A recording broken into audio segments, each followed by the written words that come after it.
পরিচালকদের 2 লাখ কোটি টাকা ঋণে 42 ব্যাংকের হাসপাস, এমন দুর্দান্ত একটি খবর প্রকাশ হয়েছে আগামীর সময়ে প্রধান শিরোনাম হিসাবে। এই রিপোর্টটি করেছেন আগামী সময়ের বিশেষ প্রতিনিধি জয়নাল আবেদিন খান। আগামীর সময়ে আজকের শিরোনাম অনুষ্ঠানে স্বাগত।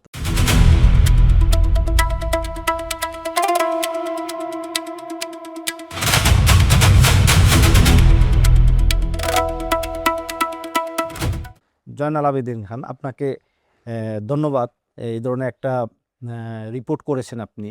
তো দর্শকের সারির থেকে আমার একটা বিষয় জানার আপনার কাছে, যে এই যে 2 লাখ কোটি টাকা পরিচালকরা যে ঋণ নিয়েছে ব্যাংক থেকে, এটা কি বাংলাদেশ ব্যাংক জানতো?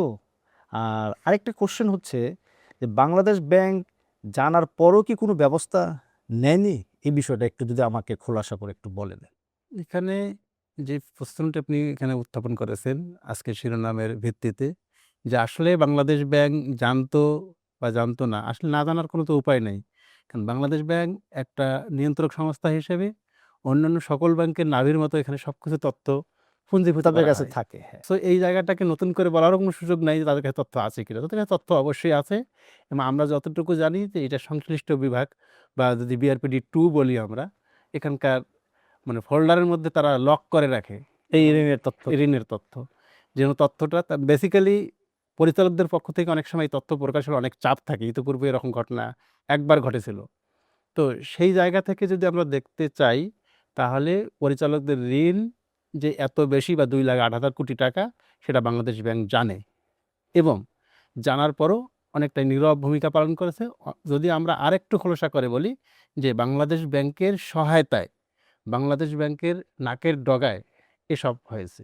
তাহলে আমরা যদি দেখি যে একজন কৃষক যখন ঋণ খেলাপি হয়, তার কোমরে আমরা দড়ি পরাতে দেখি, এবং সেই নির্দেশনা কিন্তু ব্যাংকের এমডি দেন। তাহলে এই যে পরিচালকদের 2 লাখ কোটি টাকা ঋণ আদায়ের ক্ষেত্রে যেমন একজন কৃষকের কাছ থেকে ঋণ আদায়ের দায়িত্ব এমডি নেন, তো পরিচালকদের এই ঋণ আদায়ের ক্ষেত্রে সংশ্লিষ্ট ব্যাংকের এমডিরা কি দায়িত্ব সঠিকভাবে পালন করছেন? ধন্যবাদ আপনার প্রশ্নের জন্য। যে অবশ্যই এমডিরা এই ঋণ আদায়ের জন্য, আপনি যেমন বলছেন যে কৃষক, যদি আমরা দেখেছি যে বিশেষ করে পাবনার একবার 12 কৃষককে হ্যাঁ, 5,000 কয় টাকার জন্য 5,000 কোমরে টাকার দড়ি জন্য। লাগায় নিয়ে আসা হয়েছিল, এবং তাদের জেল জরিমানা হয়েছিল। তারা যদিও এটা জানতেন না, তাদের মারপ্যাচের মধ্যে পড়েছিলেন। হুম, হুম। তো এইখানে যেটা অবশ্যই এমডিদের দায়িত্ব, তার মানে আমরা যদি বলি যে আইনের দৃষ্টিতে এমডিরাই দায়িত্ব পালন করতে যেভাবে করার কথা ছিল, তারা পারেননি বা ব্যর্থ হয়েছে। এটা কি মানে পরিচালক থাকার কারণেই এই পরিচালকরা যেহেতু দৃষ্টিভঙ্গি? এই ব্যাংকের মালিক, তাদের অনেক ক্যাপাসিটি, অনেক ক্ষমতা। এই ক্ষমতার কাছে নিতান্তই অসহায়। কারণ হচ্ছে যে আমরা জানি যে একটা বড় ঋণ 50 লাখ টাকার উপরে ঋণ দিতে গেলে পরিচালকদের বোর্ডে পাস করতে হয়। তাহলে এখানে যারাই পাস করে তারাই লোন নেয়। মজার বিষয়টা এই জায়গায়। এখন সর্বোচ্চ ক্ষমতার নিচ থেকে উপরের দিকে কি চাপ দেওয়া যায়? আমরা স্বাভাবিকভাবেই কিন্তু দেখি না। আর হ্যাঁ, সেটাও সম্ভব হয়তো যদি আসলে কমপ্লেইন্সগুলো সঠিকভাবে মেনটেন হতো, যদি কোনো রাজনৈতিকভাবে কোনো প্রভাব বিস্তার না হইতো পরবর্তীতে, যদি চাকরিচ্যুতির ঘটনা না ঘটতো। আমরা দেখেছি যে একজন পরিচালককে একবার ঋণ না দেওয়ার কারণে, বিশেষ করে যদি উদাহরণ দেই, ন্যাশনাল ব্যাংকে আমরা সিকদার গ্রুপের কথা জানি, যে ওইখানকার তৎকালীন এমডি একটা তার পরিচালককে লোন ডিনাই করার কারণে তার পায়ে গুলি করেছিল। তো এইরকম অবস্থা থেকে বাংলাদেশ ব্যাংক ওই সময় আসলে কোনো দিতে পারে নাই।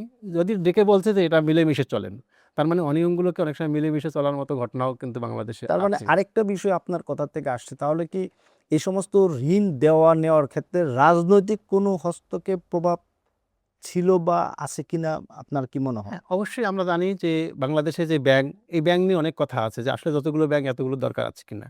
অর্থাৎ আমরা তৃতীয় চতুর্থ প্রজন্মের যে ব্যাংক, এই ব্যাংকগুলো আমরা জানি যে এগুলো রাজনৈতিক বিবেচনায় কিন্তু দেওয়া অনুমোদন দেওয়া পেয়েছিল। হয়েছে, হ্যাঁ। সো রাজনৈতিক হস্তক্ষেপ বা রাজনৈতিক বিষয়গুলো কিন্তু সরাসরি জড়িত। সো এই অবস্থায় যে ব্যাংকগুলো তারা কাজ করেন, তাদের কাছে কোনো না কোনোভাবে রাজনৈতিক বিষয়গুলো পেছনে মানে ব্যাপকভাবে কাজ করে। সো রাজনৈতিক বিষয়টাই, রাজনৈতিক সদিচ্ছা এখানে খুব দরকার। তাহলে আরেকটা বিষয় যে রাজনৈতিক সহায়তা সদিচ্ছার কথা বলছেন, আমি মনে করি যে এই টাকা যে 2,08,000 কোটি টাকা, এটা তো জনগণের আমানতের টাকা। এখন এই টাকা যদি তছরূপ হয় কিংবা ফেরত না আসে ব্যাংকে, তাহলে এই দায়ভার, এই ঝুঁকি কিংবা এই ক্ষতি কার হবে? কে নিবে? জনগণের উপর কি না দোষ করে তাদের এই ক্ষতি বহন করতে হবে? না ব্যাংক এই দায়ভার নিবে? নাকি বাংলাদেশ ব্যাংক তার পদক্ষেপ না নেওয়ার কারণে, তার অপারগতার কারণে এই দায়ভার নিবে? আসলে এইখানে দায় আমি যদি বলি যে প্রত্যেকের, যেমন আমানতকারীরা যখন টাকা রাখবে তাকেও হিসাব করে রাখতে হবে। কিন্তু একজন আমানতকারীর পক্ষে কত হিসাব রাখা সম্ভব? তারা কবে তথ্য পাবে? এতগুলো তথ্য তাদের পক্ষে পাওয়া সম্ভব না। সো তাদের এখানে ভিকটিম হওয়ার যে ঝুঁকি এটা আছে। বাট এইখানে ব্যাংক যেভাবে মানে এই টাকাটা আদায় করার কথা, এটা ব্যাংক দায়ী। আর বাংলাদেশ ব্যাংক যেহেতু আমরা জানি যে প্রতি ৩ বছর পর, পর একটা শাখা যেমন অডিট করাটা খুব জরুরি এবং আইনগত বাধ্যবাধকতা আছে। তার মানে বাংলাদেশ ব্যাংকের আশকারা এটা হয়েছে। আর ঝুঁকিটা যেহেতু বাংলাদেশ ব্যাংকের মধ্যে আমরা দেখেছি ইদানিং যে কয়েকটা ব্যাংক মানে লিকুইডেশনে গেছে, তাই এই একীভূতকরণ হচ্ছে। তাই এখানে ব্যাংক টাকা দিচ্ছে, Bangladesh bank Bangladesh bank bank. টাকা দিচ্ছে ছাপায়। তার মানে জনগণের নামে টাকা হচ্ছে, জনগণের টাকা।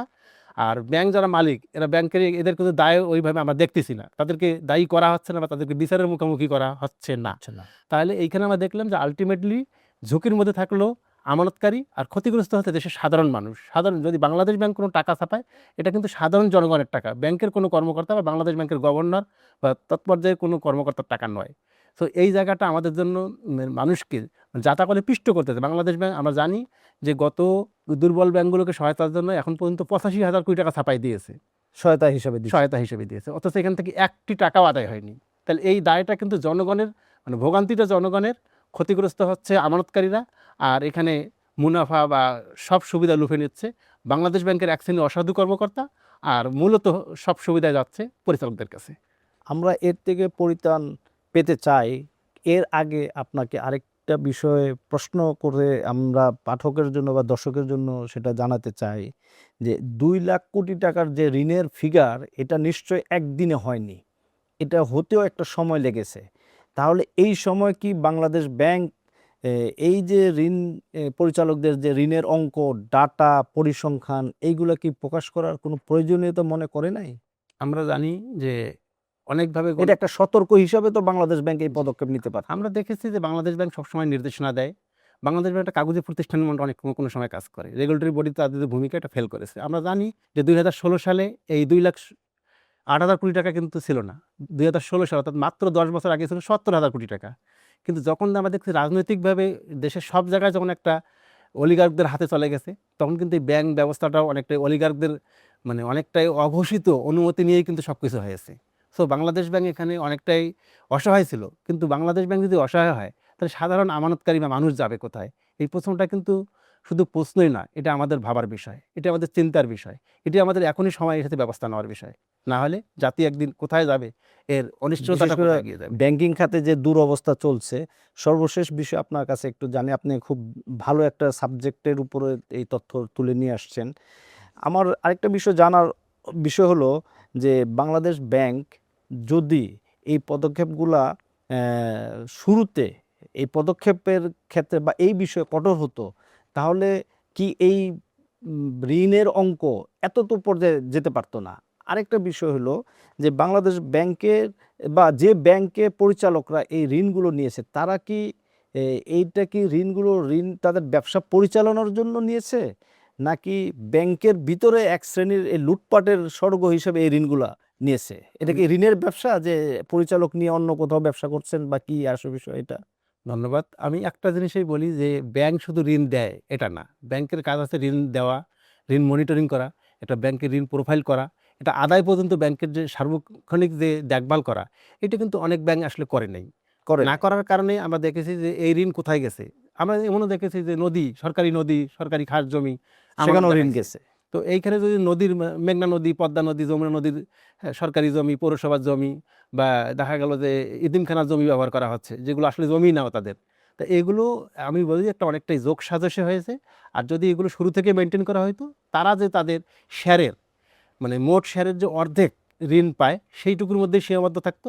আর অন্য ব্যাংক থেকে নিতে গেলে কোনো প্রকার প্রভাব খাটাইতে পারতো না। তাহলে তাদের এই ঋণের পরিমাণটা হয়তো ১২,০০০-১৩,০০০ কোটি টাকা এটা নিজেদের ব্যাংক থেকে থাকতো। কিন্তু আমরা দেখেছি যে এটাও প্রায় আপনার ১,০০,০০০ কোটি টাকা পার হয়ে গেছে। এই অনিয়মের সুযোগটা এটা বাংলাদেশ ব্যাংকের চোখের সামনে হয়েছে। আমি আবার বলবো, নাকের ডগায় হয়েছে, এবং রাজনৈতিক যে একটা প্রভাব, এটা নেপথ্যে সক্রিয়ভাবে কাজ করেছে। ধন্যবাদ জয়নাল আবেদীন খান। আপনি ভবিষ্যতে আরও ভালো রিপোর্ট করবেন। নিশ্চয়ই আপনারা শুনছেন যে ঋণ কিভাবে পরিচালকরা নিয়ে তাদের বিভিন্নভাবে এই তছরূপের ঘটনা আমরা হয়তো ভবিষ্যতে আরও এই সমস্ত দুর্নীতি অনিয়ম ব্যাংকিং খাতের তুলে নিয়ে আসতে পারবো আগামী সময়ে। আমাদের সঙ্গে থাকার জন্য এতক্ষণ আপনাদেরকে ধন্যবাদ।